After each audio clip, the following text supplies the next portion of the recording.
In our modern world, where identity is often a curated performance and external validation reigns supreme, many of us walk around thinking we know who we are. We say, "This is me," pointing to a job title, a relationship status, a political stance, or even an Instagram bio. But what if I told you that the person you think you are, the one narrating your daily life, defending your opinions, and curating your image, is only a sliver of your total self? What if you are not just your ego, but something infinitely deeper, older, and more mysterious? This video explores the psychology of identity, not as the world sees it, but as it truly exists within your psyche.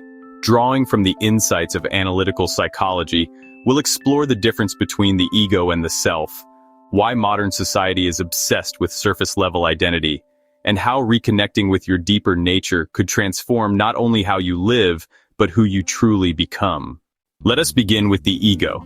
Ego is the center of consciousness. It's the part of you that says, "I am." It's the voice in your head making choices, interpreting events, crafting plans, and forming judgments.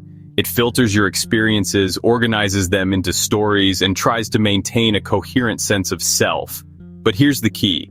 The ego is not the totality of who you are.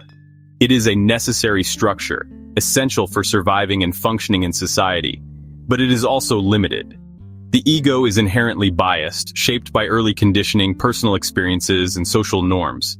It doesn't see the whole picture. It sees what it expects, what it wants, or what it fears. Imagine your ego as the captain of a ship navigating through fog. It believes it knows where it's going, but it cannot see the depths beneath or the stars above. The unconscious, the vast hidden part of the psyche, is the ocean. And the self? The self is the entire sea and the sky. It includes the ego but transcends it. Modern culture reinforces a fragmented, ego-driven view of identity. Social media, marketing, even political movements encourage you to define yourself through labels, allegiances, and appearances. Are you a liberal or a conservative? Vegan or carnivore? Entrepreneur or employee? Introvert or extrovert? These labels may have utility, but when we identify with them too strongly, we become imprisoned by them. The ego clings to these external definitions because it fears dissolution. To the ego, being wrong or being unknown feels like death. So it constructs rigid defenses, beliefs, ideologies, personas to preserve its image. This is why online arguments escalate so quickly. It's not just opinions clashing, it's egos defending their right to exist. But here's the tragedy. In building up this fortress of identity, we lose access to the deeper self. We become so attached to who we think we are that we miss the quiet signals from who we truly are. Now let's talk about the self, not the ego, but the whole psyche. In psychology, the self is the totality of the conscious and the unconscious, the blueprint of your potential, the inner divine, the God image within. It is both who you are and who you are meant to become. The self is often symbolized in dreams and myths as a mandala, a circle, a divine child, a wise old man or woman, or a guiding figure. Unlike the ego, which is defensive and selective, the self embraces paradox. It holds light and dark, masculine and feminine, known and unknown. Have you ever felt moments of profound synchronicity as if life itself were orchestrating events beyond your understanding? That's often a whisper from the self. Or perhaps you've had dreams that feel more real than waking life, dreams that contain wisdom your conscious mind could never invent. That too is the self communicating. In everyday life, the self shows up through symbols, through deep intuitions, and through the uncanny feeling that you are being guided, not by external forces, but by something within you that knows. The goal is not to destroy the ego. You need a functioning ego to live in the world, but the ego must learn humility.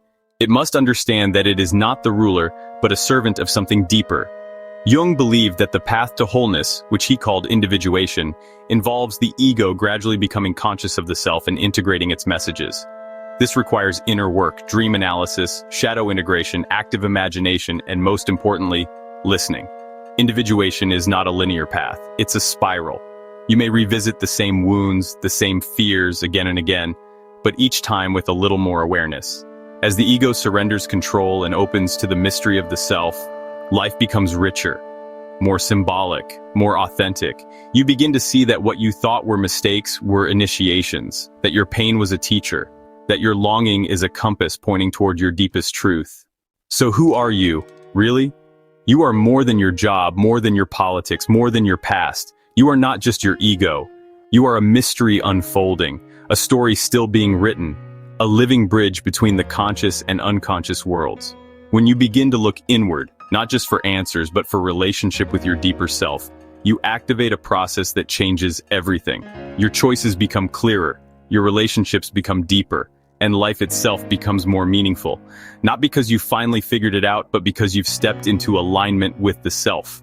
In a world obsessed with image, perhaps the greatest rebellion is to become real. Not perfect, not polished, but whole. Thank you for watching. If this spoke to something inside you, consider subscribing, sharing, or leaving a comment.